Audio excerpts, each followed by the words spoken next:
열왕기하 6장 8절에서 13절 그리고 에레미야 5장 1절 말씀 가지고요, 낙엽 하나 떨어지는 것 보고 천지에 가을이 온 것을 안다, 이런 제목으로 하나님의 은혜를 함께 나누고자 합니다. 우리가 이제 하와이에 살면서 계절의 변화를 다 느끼지는 못하지만, 제가 살던 시카고나 우리의 고국인 한국은 지금 그 아이폰으로 보니까 온도가 60도, 70도 정도 됩니다. 굉장히 또 시원하고 그런데요, 한국으로 이제 단풍 여행 같은 거를 계획할 수도 있는 그런 계절이고요. 또 우리가 비록 하와이에 살지만은 인생의 가을을 준비하는 연습도 필요한 시점입니다. 여러분, 일본 속담에 일엽지추라는 말이 있어요. 오늘 설교 제목입니다. 낙엽 한 입 떨어지는 것 보고 천하에 가을이 온 것을 안다라는 말. 낙엽은 작은 나뭇잎 한 장, 가볍지만 계절의 변화를 알리기에 충분하다라고 하는 것이죠. 낙엽 한 장에서 가을을 알리는 하나님의 소리를 들을 수 있다는 것이죠. 최근 여러분 뉴스를 통해서 시리아 그 내전 사태와 함께 시리아 난민에 관한 기사를 여러분들 아실 겁니다. 그 중에서 가장 큰 영향력을 준 사진이 최근에 있었습니다. 여러분, 가슴 아픈 사진입니다만은 어린아이가 모래사장에 저렇게 고개를 숙이고 죽어 있는 모습입니다. 지중해를 건너오다가 말이죠. 이 한 장의 사진, 이 한 아이가 많은 유럽 사람들을 울렸고, 우리가 이대로 방치하면 안 되겠다, 시리아 난민들이 저러다가 다 죽겠다라고 하면서 결국 독일은 전체 인구의 1%, 굉장히 많습니다. 1% 정도 되는 사람들을 받아들이기로 했고, 또 그 밖에 다른 나라들도 이제 그렇게 유럽에 많이 동의를 했습니다. 또 미국은 0.1% 정도 전체 인구의 이렇게 난민을 받아들이기로 아마 그 가결 중에 있다고 합니다. 여러분, 하나의 죽음을 통해서 다른 이들의 목숨이 많이 살아나게 된 것이죠. 중국의 그 만리장성이 있습니다. 2,000마일 정도 긴, 얼마나 크고 깁니까? 북쪽의 흉노족을 막기 위해서 진시황이 만들었는데요. 이 만리장성은 수대에 걸쳐서 수십 년 동안 쌓았지만은 여러분, 한순간에 이 오랑캐가 이 만리장성을 넘어왔어요. 어떻게 넘어왔습니까? 넓이가 3m가 되고 높이가 보통 9m가 되고 100m마다 이렇게 누각이 있는 그 엄청난 그 만리장성을 북쪽의 오랑캐들이 들어올 수 있었던 것은 한 사람의 문지기가 돈을 받고 매수되어서 문을 열어줬기 때문에 뭐 수십 년 쌓았지만 아무런 소용이 없었습니다. 우리가 잘 아는 또 이순신 장군, 여러분, 명랑해전에서 12척의 배를 가지고 외구의 배, 일본 배 133척을 물리쳤습니다. 그때 전쟁에 나가는 병사들을 앞에 놓고 이순신 장군이 뭐라고 했죠? 죽기를 각오하고 싸우면 살고 살려고만 하면 죽는다, 이 말을 했고요. 두 번째 말은 이런 말입니다. 또 한 사람이 길목을 잘 지키면 1000명의 적도 두렵지 않게 할 수 있다라고 하면서 숫자는 적지만 용기를 북돋아 주었습니다.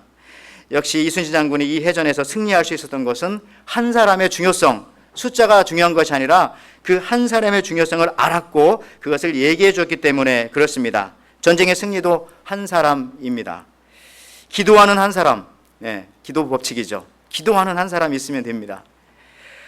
영화 300이라는 영화에서도 보면은요, 그 에스더에서 나오는 아하수에로 왕의 아버지가 이끌던 페르시아 군과 스파르타라고 하는 그 나라와 이제 전쟁을 벌였는데 뭐 어마어마하게 상대도 안 됩니다. 스파르타는 군인이 너무 적고 페르시아는 뭐 그 당시 대제국이었으니까요. 근데 여러분, 한 사람이라도 성을 지키면 온 성이 살 수 있듯이 스파르타가 길목을 지켰기 때문에 페르시아를 무찔렀습니다. 저는 여러분들, 저와 여러분이 이런 한 사람인 것을 저는 믿습니다. 하나님께서 교회에 그렇게 세우셨고 여러분의 가정에 그렇게 세워주셨고 여러분의 삶의 현장에 나 한 사람이 굉장히 중요합니다. 믿는 여러분 한 사람이, 여러분의 가문에도 마찬가지고요. 계속 이런 얘기 오늘 계속 할게요. 이런 얘기를. 이런 게 너무 많아요. 성경에도 많고, 그냥 6.25 때 여러분 총 맞아서 이렇게 많은 사람들이 이렇게 죽었지만 6.25 때요, 적군을 총으로 쏴서 죽이는데 보통 총알이 몇 개가 들어갔겠습니까? 평균적으로 한 사람의 적군을 처치하는데 2만 발 정도가 들었다고 합니다. 그런데요, 그때 그 백선엽 장군이라는 사람 여러분 기억이 있을 텐데요, 중공군과 맞서서 싸웠는데 어디서 싸웠는가 하면은 강원도의 오마치 고개라고 하는, 지금은 오미제라고 합니다. 오미제. 말 5마리가 겨우 지나간다 해서 그렇게 좁은 길목인데 거기를 지켰기 때문에 승리할 수가 있었죠. 그 어마어마한 중공군을 맞이하여서 하나님께서 오늘 이 시간에 길목을 지킬 그 한 사람을 찾고 있는 거죠. 길목을 지킬 악한 사단이 교회에 들어오고 악한 사단이 여러분 가정에 들어가고 여러분의 인생을 또 여러분을 아는 사람들을 괴롭힐 때 여러분들이 그 길목을 딱 지키고 있으면 되는 겁니다. 그렇게 여러분들을 뽑아 주신 거예요. 그걸 오늘 알려주려고 말씀하시는 겁니다. 오늘 본문 그 에레미야 5장 남유다가 멸망하기 전의 상황을 말씀을 하십니다. 에레미야 5장 1절 말씀 읽을게요. 너희는 예루살렘 거리로 빨리 다니며 그 넓은 거리에서 찾아보고 알라. 너희가 만일 정의를 행하며 진리를 구하는 자 한 사람이라도 찾으면 내가 이 성읍을 용서하리라. 예. 세번역 성경에는요 좀 더 쉽게 이렇게 번역했습니다. 예루살렘에 사는 사람들아, 예루살렘의 모든 거리를 돌아다니며 둘러보고 찾아보아라. 예루살렘의 모든 광장을 샅샅이 뒤져보아라. 너희가 그곳에서 바르게 일하고 진실하게 살려고 하는 사람 하나라도 찾으면 내가 이 성을 용서하겠다. 물론 그런 사람이 없다라고 하는 의미도 있지만 그런 사람을 찾아도 내가 용서해 주겠다라고 하는 하나님의 소망도 그 안에 들어 있습니다. 그 영어 성경에는 그렇게 나왔지 않습니까? If you find but one person, 한 사람만 찾으면 된다라고 그렇게 말씀하고 있습니다. 한 사람이 전체 도시를 살려내는 것이죠. 이스라엘 즉 남유다가 멸망하기 직전에 예루살렘의 사람들과 그들의 삶을 돌이켜 볼 때에 그들의 삶 속에는 진리가 없었습니다. 진리를 추구하는 사람들이 없었습니다. 진리에 대해서 솔직하고 성실하게 찾고자 하는 사람들이 한 사람도 없었다는 것이죠. 근데 그들에게는 더 이상 그 진리라고 하는 것이 관심 바깥의 그런 대상이 되었습니다. 진리가 무엇인가요? 요한복음 8장 32절에 진리를 알지니 진리가 너희를 자유롭게 하리라. 진리가 뭔가요? 에베소서 4장 21절 진리가 예수 안에 있는 것 같이 너희가 참으로 그에게서 듣고 또한 그 안에서 가르침을 받을진대. 그 앞부분 진리가 예수 안에 있는 것 같이. 진리가 뭡니까? 예수님 안에 있는 겁니다. 그러니까 진리를 찾으려면 예수님 안으로 들어와야 돼요. 예수님 찾으면 진리를 찾는 겁니다. 진리가 어려운 게 아니죠. 세상에 말하는 진리 많이 있지만 아닙니다. 예수님 안에 진리가 오직 거기에만 있습니다. 그런데 오늘 말씀하시기를 그 진리를 정직하게 찾고 만나고자 하는 사람이 단 한 사람도 없다. 그 도시 한 사람만 있으면 내가 그 도시를 용서해 주시겠다. 또 말씀하십니다. 하나님은 온 도시가 진리를 찾는 것을 말씀하지 않아요. 그건 원래부터 불가능할 뿐만 아니라 하나님 원하시지도 않아요. 온 도시가 진리를 찾는 걸 원하지 않고 한 사람에게 강조점을 둡니다. 한 사람이 있으면, 한 사람이 그 도시에 있으면 전체를 다 용납하시겠다, 용서하시겠다 라고 말하는 하나님의 은혜의 법칙입니다. 한 사람의 영향력에 대해서 많은 설명이 필요가 없는데 역사 속에 너무나 많은 예가 있습니다. 성경 안에도 너무나 많은 예가 있고요. 예수 믿는 사람들 중에도 너무나 많은 예가 있습니다. 한 사람만 서 있으면 온 가족이, 공동체가, 교회가, 도시가 사는 것입니다. 한 사람만 있으면. 1858년 이 보스턴에 어느 교회 주일학교 한 여교사가 구두방에서 일하는 한 학생을 직접 찾아가서 성경 공부를 가르치기 시작했습니다. 그 학생도 나중에는 주일학교 교사가 되었습니다. 그 학생이 바로 19세기에 부흥을 가져왔던 D.L. 무디였습니다. 그 여선생님의 이름은 킴볼이라고 하는 여선생님. 근데 21년 후에 그로부터 D.L. 무디가 영국을 방문하여서 집회를 열었는데 거기에 F.B. 마이어라고 하는 분을 같이 가서 이렇게 설교도 하고 같이 동역을 했습니다. 그가 미국 순회 집회를 하면서 그 메이저리그 야구 선수에게 전도를 했는데 그 야구 선수의 이름이 바로 빌리 선데이라는 사람입니다. 이 빌리 선데이가요 1917년 그 샬롯에서 너무 그다음 그 그림을 보면 알겠지만 이 샬롯에서 그 함이라고 하는 분과 같이 설교를 하게 돼서 3주 동안 너무 유명하지 않아서 그분은 사진을 제가 찾다가 찾지를 못했어요. 그런데 3주 동안 집회를 했는데 아주 결과가 너무너무 실망적이었습니다. 별로 은혜 받는 사람들도 없고 뭐 냉랭하고. 근데 오직 거기서 한 아이가 12살짜리 소년 한 명이 결신을 하게 되었습니다. 그 작은 소년이 바로 여러분들 몇 년 전까지도 전도자로서 수많은 사람들을 이끌었던 바로 빌리 그레함이라고 하는 그 소년이죠. 한 사람의 영향력이 얼마나 큰지를 말해주는 그런 얘기입니다. 무디로부터 시작해서 빌리 그레함까지 있었던 것은 오직 한 사람께 인도하는 한 사람뿐. 그것만 했어요. 그것만 했는데 이렇게 엄청난 일들이 벌어지게 된다는 거죠. 하나님은 우리에게 큰 것을 원하지 않습니다. 그냥 한 사람에 대한 사랑, 한 사람에 대한 관심, 한 사람에 대한 전도. 저도 마찬가지로 지금 한 사람만 보고 설교를 하고 있어요. 자, 여러분 세상 사람들 중에도요, 이 한 사람의 영향력이 돋보이는 것이 있습니다. 우리 그 한국의 정주용 현대그룹 일으킨 사람, 전쟁 때 그 아우 정인영이라는 사람이 미국 사령부 그 맥칼리스터 중위하고 친했어요. 그 사람에게 통역을 맡았는데 이 동생을 통해서 이 맥칼리스터 중위를 정주영이 만났는데요. 이 맥칼리스터 중위가 이렇게 말했어요. 당신이 할 수 있는 분야가 어디냐라고 정주영에게 물어보자 정주영이 저는 건설이라면 뭐든지 다 할 수 있습니다. 그랬더니 이 중위가 그럼 미군 10만 명의 임시 숙소를 한 달 안에 만들어줄 수 있겠는가? 그랬더니 정주영이 얼떨결에 제가 그렇게 할 수 있습니다 라고 말했어요. 근데 그렇게 했겠습니까? 못했겠습니까? 했죠. 그 당시에 휴교 중인 학교 교실을 소독하고 거기다 페인트 칠하고요. 그다음에 바닥에 널빤지를 깔고 옆에 막 천막을 치고 해가지고 하루에 잠 3시간씩 자면서 약속한 한 달 만에 미군 10만 명 어마어마한데요. 임시 숙소를 뚝딱 만들었습니다. 그러니까 이거에 이제 놀란 거죠, 미국 사람들이. 그래가지고 이 정주영을 또 불렀어요. 이 뚝심에 감명을 받아가지고 어떤 것 때문에 불렀는가 하면 그 당시에 또 미국의 그 아이젠하워 대통령이 이제 바로 되기 전입니다. 그 다음에 그 유엔 사절단이 참배할 부산에 그 유엔군 묘지 보수 작업을 위해서 정주영을 다시 불렀습니다. 그 당시 한겨울이었다고 합니다. 그때 미군은 뭘 요청했는가 하면 이 유엔군 묘지 언덕을 푸른 잔디를 좀 푸르게 좀 만들어줄 수 있겠는가, 그 한겨울에. 이렇게 얘기를 한 거죠. 정주영은 대답은 했어요. 그렇게 할 수 있다고. 그런데 문제는 닷새 안에 그렇게 해달라는 거였죠. 말은 하긴 했는데 막 너무 힘든 겁니다. 근데 이런저런 생각을 하다가 갑자기 어린 시절의 기억이 떠올랐습니다. 뭡니까? 자기가 고향에서 봤던 보리밭 푸르잖아요, 겨울에. 그걸 그래서 보리밭을 떼다가 거기다 다 붙여놨던 것이죠. 여러분, 한 사람의 지혜가 대단해요. 이 사람 때문에 사실 현대라고 하는 게 지금도 있는 거고 2대 3대가 잘 먹고 사는 거죠. 여러분, 오늘 본문 이런 한 사람만 있으면 온 도시가 산다는 거죠. 온 도시가 망하는 이유는 이런 한 사람이 없기 때문입니다. 근데 여러분들 오늘 이 시간에 여러분들을 하나님께서 부르신 것은 여러분들이 바로 그런 한 사람이라는 거죠. 교회에, 가정에, 여러분 가문에, 여러분 만나는 그 모임과 단체에 여러분이 바로 그런 한 사람이라는 거예요. 그래서 여러분 불러서 오늘 이 말씀 듣게 하시는 겁니다. 여러분, 이런 한 사람 마음에 품고 있습니까?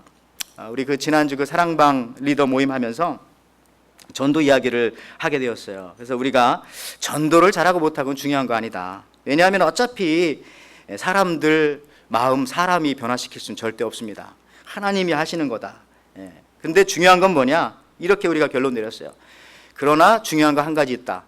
우리 중에 한 사람이라도 마음속에 지금 잉태하고 있는가? 누군가 내 마음속에 한 사람이라도 품고 그 사람을 위해서 지금 기도하고 있는가? 여러분들 오늘 예배드리러 이 자리에 왔지만은요, 오면 다 앉아서 기도하시죠. 뭘 기도했습니까? 오늘 예배 잘 드리게 해주십시오. 중요합니다. 그러나 그런 기도 하셨습니까? 내가 오늘 누구 항상 전도하려고 마음 그 사람 품고 있는데 이름을 부르면서 그 사람 오늘 참 이 자리에 왔으면 좋겠습니다. 오늘은 못 왔지만 다음 주에 꼭 올 수 있도록, 또 제가 그렇게 할 수 있도록 제게 또 지혜도 주시고 그런 마음도, 하여튼 그런 식으로 여러분들 그런 사람들 한 사람 마음에 품고 있습니까? 한 사람? 그 한 사람을 품어야 된다는 것이죠. 그런 결론을 우리 그 사랑방 리더 모임에서 냈다라고 하는 겁니다. 여러분 또 부담 갖는 얼굴 또 가지시는데, 근데 진짜 한 사람을 전도하라는 게 아니에요. 그 사람을 마음에 품고 있느냐, 지금 그게 중요한 겁니다. 임신도 안 했는데 애를 낳을 수는 없잖아요. 한 생명을 품고 기도하는가. 여러분, 오늘 한 사람을 살리는 마음으로 나아가면은요, 우리가 온 도시를 살릴 수 있다는 겁니다. 그걸 제가 말씀드리려고요. 이것이 바로 에레미야가 알려주는 하나님의 법칙입니다. 뭐 가게나 일하시는 분도 마찬가지예요. 한 사람, 오늘 찾아오는 그 사람한테 만족을 주면은 다른 사람들도 다 만족을 받아요. 근데 대충대충 하고 뭐 좀 비싼 물건 사러 온 사람한테만 뭐 잘하고 그러면 안 되는 거잖아요. 그죠? 한 사람 한 사람 잘해주면 그게 소문이 나고 그 회사가, 그 기업이 잘 되는 거지 않습니까? 한 사람이 살아있으면 온 도시가 살고 나라가 삽니다. 이런 얘기를 계속 할게요. 오늘은요. 뭐 오늘 본문 중요한 얘기니까. 그 메가더 장군 있잖아요. 인천 상륙작전을 왜 했는지 아세요? 왜? 그 회고록에 의하면은요, 원래는 인천 상륙작전 안 하려고 했대요. 왜냐하면은 상황이 녹록하지도 않고 뭐. 근데 그래서 그 상황을 보려고 메가더가 한강 남쪽에 왔어요. 그리고 망원경으로 강 건너 그 한강 북쪽을 이렇게 살펴봤더니 한 참호에서 어린 병사가 총알이 빗발치는데 거기에 막 들어가서 뭐 들어갔다 나왔다 하면서 이렇게 보초를 쓰고 있는 겁니다. 꿋꿋이 지키고 있는 거죠. 한참 후에 메가더가 자기 부하를 지켜서 그 보초병을 불러다가 물었어요. 자네 혼자 여기서 있으면 어떻게 하는가? 지금 보니까 자네 혼자고 상관도 여기 없는데, 이렇게 물었더니 이 어린 병사가 하는 말이, 나는 지금 이곳을 지키라는 명령을 받았습니다. 이렇게 얘기했어요. 그러다 메가더가 또 물어봤죠. 그래, 훌륭하군. 그러면 자네의 소원이 무엇인가? 물었더니 이 어린 병사가 하는 말이, 총알이 떨어졌습니다. 총알을 좀 주십시오. 그래서 메가더가 이 작은 병사의 이 말에 감동을 받고서 유엔군을 투입하기로 결정했다는 겁니다. 여러분, 작은 병사 한 사람 때문에 대한민국이 사실 있다라고도 말할 수도 있어요. 이렇게 연결시키면. 저는 오늘 본문을 준비하면서 한 사람을 살릴 수 있는 목회자라면은 한 도시를 분명히 살릴 수 있다. 근데 처음부터 막 내가 이 도시를 막 살리겠다 그러면은, 그렇게 과대망상으로 나가면은 나중에 한 생명도 못 살리지만, 반대로 한 생명 살리겠다 하면은 그런 사람이, 그런 성도들이 또 온 도시를 살릴 수 있다라는 거죠. 예수님도 한 영혼을 항상 먼저 찾아갔잖아요. 사마리아에 가면 사마리아 여인을, 또 여리고에 가면 삭개오를, 그 사람들 많았지만 한 사람 한 사람씩 예수님께서 만나 주셨다는 겁니다. 제가 가끔 목회자로서 위로를 받는 실화가 또 하나 있는데, 스코틀랜드에서 어느 날 두 목사님이 아주 피곤한 목회 생활을 하면서 서로 인기가 두 분이 별로 없는 분이셨어요. 그러니까 뭐 이런저런 목회 얘기를 합니다. 한 분은 이렇게 말합니다. 나는 지난 3년 동안 사역을 했지만 사실 진정한 의미에서 거듭난 성도 한 사람밖에 아직 얻지 못했습니다. 세례받은 성도가 3년 동안 한 명이었다는 거죠. 안 믿던 사람이. 그러면서 하는 말이, 그 사람 이름이 로버트 마펫이라고 하는 청년인데 라고 그렇게 말했어요. 그러자 이제 또 다른 목사님이 이렇게 말합니다. 나도 최근에 한 주간 부흥회를 커다란 기대를 가지고 준비도 많이 하고 정말 최선을 다해서 인도를 했는데 한 사람 밖에는 얻지 못했습니다. 이런 얘기를 서로 하는 거죠. 자기들이 투자하고 노력하고 뭐 했던 거에 비하면 너무 적다라고 하는 거죠. 쓰라린 경험에, 목회 경험을 나누었어요. 근데 수년 후에 놀라운 사건이 일어나지 않았습니까? 이 한 목사님을 통해서 한 목사님의 그 3년 동안 목회 생활을 통해서 얻었던 그 한 사람, 아까 말했던 로버트 마펫은 누구냐면은 아프리카 선교의 기초적인 틀을 다진 선교사입니다. 그리고 일주일 동안 부흥 집회를 열심히 했지만은 그냥 한 사람만 은혜 받았는데, 그 사람이 누구냐면 바로 리빙스턴이라고 하는 그런 사람이었다라고 하는 거죠. 한 사람의 가치가 얼마나 소중한가. 하나님은 한 사람을 통해서 하나님의 일을 해 나가십니다. 이것이 바로 하나님의 방법이고, 이것이 그래서 이제 목회라고 하는 것이 그래서 기대가 되는 거죠. 다 아니지만 한 사람만 키워놓으면 된다. 근데 또 반대로 목회가 그래서 참 슬프고 가슴 아픈 것은 한 사람이 또 안 보이면 또 뭐가 잘 안 돼요. 마음이 항상. 이게 이제 뭐 목자의 심정이겠죠. 여러분들, 고린도전서 15장 21절에 사망이 한 사람으로 말미암았으니 죽은 자의 부활도 한 사람으로 말미암도다. 보이지도 않는 한 사람을 통해서 이루어진 하나님의 위대한 역사는 너무 많아서 이 시간 제가 다 얘기할 수가 진짜 없어요. 작다고, 가진 게 없다고, 뭐 새신자라고, 어리다고, 그리고 우리 사랑방에는 한 사람밖에 나오지 않는다고. 그래도 여러분 실망할 필요가 없다는 거죠. 여러분, 1858년에 영국 사람인데 독일로 유학을 간 22살의 유학생이 하나 있었습니다. 이름이 이제 프란시스 허버걸이라고 하는 여자인데, 그 목사님의 딸이었는데 신앙이 미지근하고 좋지가 않았어요. 근데 유학생을 하다가 하루는 갑자기 혼자 있다가 병이 심하게 났습니다. 어디 갈 데도 없고 하니까 자기 친구 집에 가서 잠깐 이렇게 한 일주일 정도 쉬려고 가게 되었어요. 근데 친구 집이 매우 부잣집입니다. 탁 현관에 들어갔더니 그 앞에 큰 그림이 하나가 탁 붙어 있는데 어떤 그림인가 하면은 제목이 이 사람을 보라라고 하는 그런 제목입니다. 그런 제목의 그림인데 여기 좀 빨리 하세요. 한데 그 렘브란트의 그런 그림입니다. 그런데 그 그림 밑에 어떤 부제가 적혀 있는가 하면은 이렇게 붙여 있죠. 난 너를 위해 고난을 당했는데 너 무엇을 주느냐. 여러분 잘 아는 것처럼 찬송가 185장 우리가 잘 부르는 내 너를 위하여 이 몸을 주건만 너는 무엇 하느냐 하는 그 찬송인데 제 어린 시절 기억에 그 할머니들이 어렸을 때 제 어린 시절에 많이 불렀고요. 꼭 헌금할 때 이 찬송을 많이 불렀던 기억이 납니다. 그때 제가 생각할 때 이 곡조가 이 어르신들이 좋아하는 곡조다 이런 생각을 했어요. 근데 최근에 알고 보니까 이게 지금 얘기했던 22살 먹은 여자 청년이 작곡한 거라고요. 만약에 이걸 알았다면은 아마 그때 어르신들이 이걸 이렇게 은혜를 받았을까? 어린 것이 뭘 알아? 이렇게 생각하지 않았을까 모르겠어요. 이런 생각하면서 여러분들 예수님도 여러분들 구원해 주셨잖아요. 예수님 근데 몇 살 때 여러분을 위해서 십자가 지셨습니까? 33? 젊은 청년이에요. 여기 33보다 다 나이 드셨어요. 대부분 다 제가 보니까. 여러분들 작다고 어리다고 우리가 한 사람이라고 우리가 섣불리 볼 게 아니죠. 그게 하나님의 방법입니다. 마더 테레사의 시가 있지 않습니까?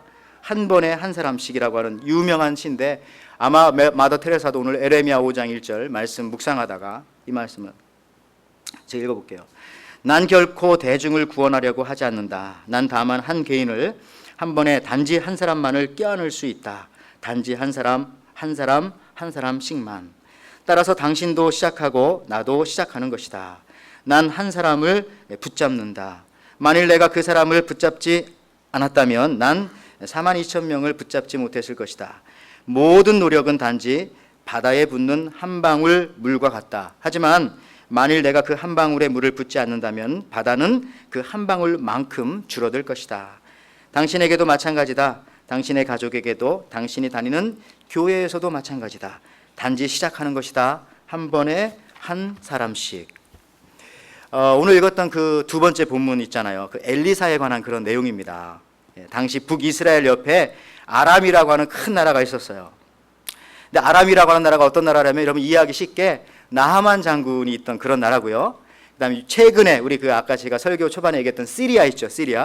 시리아의 옛날 나라입니다. 그러니까 수리아라고도 하고 그 안티옥 교회가 있었던 바울이 회심했던 그 다마섹이라고 하죠. 다메스쿠스. 그것이 이 시리아의 수도입니다. 그 지역인데요. 이 나라가 자꾸 이렇게 그 나라가 컸어 옛날부터. 지금까지도 여러분 생각해 보세요. 2800년이 지난 지금까지도 이 나라가 있다라고 하는 것은 참 대단한 나라예요. 그 나라가 지금 이 시리아라고 하는 나라가 대단한 나라예요. 그러니까 그 이 엘리사 당시에도 얼마나 강력한 나라였겠어요. 늘 그 이스라엘을 이제 괴롭히기도 하고 쳐들어오기도 하고 그랬단 말이죠. 근데 엘리사가 살았을 그 당시만큼은 이 나라가 이 시리아가 이스라엘을 쳐들어오지 못했어요. 이유가 뭔지 압니까? 오늘 본문에 보니까 뭐 이렇게 작전만 짜면은 시리아에서 막 그걸 어떻게 하는지 금방 알아요. 도천 장치나 그 당시 인공위성도 없었는데 군사 계획을 짜고 캠프 위치를 설정하고 공격 루트를 정하면은 항상 들키는 거죠. 엘리사 한 사람 때문에. 오늘 열왕기하 6장 8절에서 9절 말씀이에요. 자, 시리아 왕이 이스라엘과 전쟁을 하고 있던 무렵이다. 세번역 성경으로 제가 한 겁니다. 이해하기 쉽게. 그가 신하들과 은밀하게 의논하여 이러이러한 곳에 진을 치자고 말하였다. 그러자 하나님의 사람이 이스라엘 왕에게 사람을 보내어 시리아 사람들이 거기에 진을 칠 곳이 이러이러한 지역이니 그곳으로 지나가는 것은 삼가라고 말하였다. 엘리사가 그렇게 늘 말해줬대요. 열왕기하 6장 11절 12절에는요. 이 일 때문에 시리아 왕은 화가 머리끝까지 나서 신하들을 불러 모아 추궁하였다. 우리 가운데서 이스라엘과 내통하는 자가 없고서야 어찌 이런 일이 있을 수 있단 말이냐. 신하 가운데 한 사람이 말하였다. 높으신 임금님, 그런 것이 아닙니다. 이스라엘에는 엘리사라고 하는 예언자가 있어서 임금님께서 침실에서 은밀히 하시는 말씀까지도 다 알아서 일일이 이스라엘 왕에게 알려주기 때문입니다. 여러분, 그렇습니다. 이 엘리사 한 사람이 딱 지키고 있으니까 이스라엘에 그 강력한 시리아라고 하는 그 나라가 이스라엘을 쳐들어올 수 없었다라고 하는 것입니다. 여러분들, 이 엘리사 한 사람이 있었기 때문에 교회도 마찬가지예요. 기도하는 한 사람, 예배 하나님 앞에 온전히 드리는 그 한 사람, 전도하는 그 한 사람만 있어도, 한 사람만 깨어 있어도 성은 지킬 수 있는 겁니다. 성이 망할 때가 언제냐? 깨어 있는 그 한 사람이 없을 때 망하는 것이죠. 여러분들, 에레미야와 비슷한 시기에 선지자 활동을 했던 에스겔도 이 한 사람의 신학을 선포합니다. 에스겔서 22장 30절과 31절 말씀해요. 자, 이 땅을 위하여 성을 쌓으며 성 무너진 데를 막아서서 나로 하여금 멸하지 못하게 할 한 사람을 내가 그 가운데서 찾다가 찾지 못하였으므로 내가 내 분노를 그들 위에 쏟으며 내 진노의 불로 명하여 그들 행위대로 그들 머리에 보응하였느니라. 주 여호와의 말이니라. 역시 영어 성경에도 I looked for a man among them 하면서 내가 한 사람을 찾았다라고, 하나님께서는 한 사람을 찾습니다. 그러니까 한 사람이 얼마나 중요한가. 하나님의 크고 위대한 일을 하시는 방법은 우리의 생각과는 늘 다르잖아요. 우리가 생각할 때 역사의 물줄기를 바꾸려면은 굉장히 큰 영웅을 하나 세울 것 같지만 하나님은 언제나 그냥 한 사람을 세우십니다. 작고 연약한 한 사람을 세우십니다. 심지어 한 아기를 주심으로 인류의 역사를 바꿔놓습니다. 하나님께서는. 이사야 9장 6절 말씀이죠. 예수님이 이 땅에 오실 것을 예언하면서요, 이는 한 아이가 우리에게 낳고 한 아들을 우리에게 주신 바 되었는데 그의 어깨에는 정사를 메었고 그의 이름은 기묘자라 모사라 전능하신 하나님이라 영존하시는 아버지라 평강의 왕이라 할 것임이요. 자, 우리를 구원할 때 하나님께서는 한 아이를 주셨다는 거죠. 한 사람 정도가 아니라 한 사람보다도 더 작은 한 아이를. 또 이스라엘 백성을 이집트에서 탈출시킬 때도요, 출애굽기 2장 1절에 레위 족속 중 한 사람이 가서 레위 여자에게 장가 들었더니, 하나님께서 장가 들게 하셨죠. 그러니까 한 사람이 가서 한 여자를 만나서 한 아이를 낳았는데 그 한 아이가 모세고 그 모세를 통해서 이스라엘이 구원받게 되었다라고 하는 겁니다. 늘 한 사람이에요. 그러니까 여러분들, 여기 앉아 계신 여러분 한 사람 한 사람이 얼마나 소중한지 모르는 거죠. 오늘 본문에서 이제 한 사람이라도 찾으면이라고 이렇게 말씀하시는데, 에레미야 5장 1절에. 그런데요, 이거는 사실 구약적인 개념이고 신약에 와서는 이게 조금 이제 바뀌면서 굉장히 적극적으로 이제 부활하신 주님이 그렇게 말씀하세요. 당신이 그 한 사람이 되어라. 찾기도 하지만 당신이 그 한 사람이 되어라. 당신이 하나님이 찾는 그 한 사람이 되라. 그러면 여러분이 속한 도시가, 나라가, 가정이, 교회가 망하지 않고 살 것이다. 여러분, 오늘 날씨에 대해서 제가 이야기 참 많이 하지만 끝으로요, 이 벼감록이라고 하는 책에 보면은 한 제자가 스승에게 와서 그렇게 물었어요. 몹시 덥거나 몹시 추울 때 어떻게 해야 그런 더위와 추위를 피할 수 있습니까, 스승님? 예, 아주 일상적인 질문이죠. 우리도 요즘에 최근 잘하는 그런 질문, 싱거운 질문 같지만은 그러나 그 일상의 평범함 속에 진리가 있는 거니까요. 이 스승이 그냥 뭐 그런 걸 물어보냐라고 말하지 않고 대답을 해줬어요. 뭐라고 대답했냐면 이렇게 대답했습니다. 더위도 추위도 없는 곳으로 가면 되지 않겠느냐. 너무나 당연한 대답이죠. 근데 이제 이 제자가 그래도 또 물어봤어요. 그러면 어떤 곳이 더위도 없고 추위도 없는 곳입니까? 이렇게 물었더니 스승이 하는 말이 이렇게 말했어요. 더울 때는 그대 자신이 더위가 되고 추울 때는 또한 그대 자신이 추위가 되어라. 여러분, 간단한 얘기지만 가장 어떤 이 인생에 막혀 있는 질문을 푸는 굉장히 중요한 열쇠입니다. 왜냐하면 덥고 추운 것은 사람마다 다 기준이 다르거든요. 더울 때 네가 더우면 되는 거고 추울 때 당신이 추우면 되는 것이다. 여러분, 한 사람 어딨지 찾지 말고, 찾기도 하겠지만은 여러분이 그 한 사람이 되면 된다는 것이죠. 요즘 결혼 중매 회사가 많은데 제가 인터넷 사이트 이렇게 뒤져보다가, 왜 뒤져봤는지 모르겠지만 뒤져보다가 거기에 그 문구가 나왔어요. 뭐가 나왔냐면 이런 문구가 나왔더라고요. 마음에 와닿았어요. 너무나. 좋은 남자 찾지 말고 좋은 여자 되라. 또 반대로 좋은 여자 찾지 말고 좋은 남자 되라. 그러면 된다는 거죠. 좋은 여자 어딨나, 내 배우자 하지 말고 당신이 좋은 남자 되면 좋은 여자가 몰려오게 되고, 반대도 마찬가지. 한 사람 되어라. 여러분, 이제 말씀을 맺습니다. 낙엽 하나 떨어지는 것 보고 천지에 가을이 온 것을 우리가 알 수가 있습니다. 비바람에 떨어지는 하찮은 낙엽 같지만, 그러나 그 작은 한 입을 통해서 온 세계에 가을이 왔음을 알고 온 우주가 움직이고 있다라고 하는 사실들을 우리가 알 수 있듯이, 하나님 앞에 한 사람은 우리가 아는 작고 연약하고 언젠가는 병들어 죽게 될 육체를 가진 그런 한 사람 정도가 아니라는 거죠. 세상을 변화시킬 하나님의 도구로 하나님은 언제나 한 사람을 찾으심을 여러분들 기억하시기를 바랍니다. 저는 목회자로서 주님 이렇게 기도합니다. 주님, 제가 수백 명, 수천 명을 상대하기를 원하는 목사가 아니라 예수님의 마음으로 한 영혼 한 영혼을 소중히 대하는 목자가 되게 하소서. 한 사람 한 사람의 아픔을 품고 저들의 눈물을 닦아주는 목자가 되게 하소서. 한 사람 한 사람을 말씀과 사랑으로 거룩한 제자로 세우는 하나님의 사람이 되게 하소서. 사랑하는 에덴의 성도 여러분, 여러분도 마찬가지 우리가 먼저 하나님이 찾는 그 한 사람이 됩시다. 그 한 사람이 없다고 한탄하지 말고 내가 하나님이 찾으시는 그 한 사람이 되라고 하는 또 메시지입니다. 그 한 사람만 있어도 이 도시는, 이 교회는, 여러분의 가정은 결코 망하지 않을 겁니다. 한 사람의 비전 속에서 한 사람을 품으세요. 다시 한번 주님의 그 한 사람이 되시기를 주의 이름으로 축원을 드립니다. 아멘.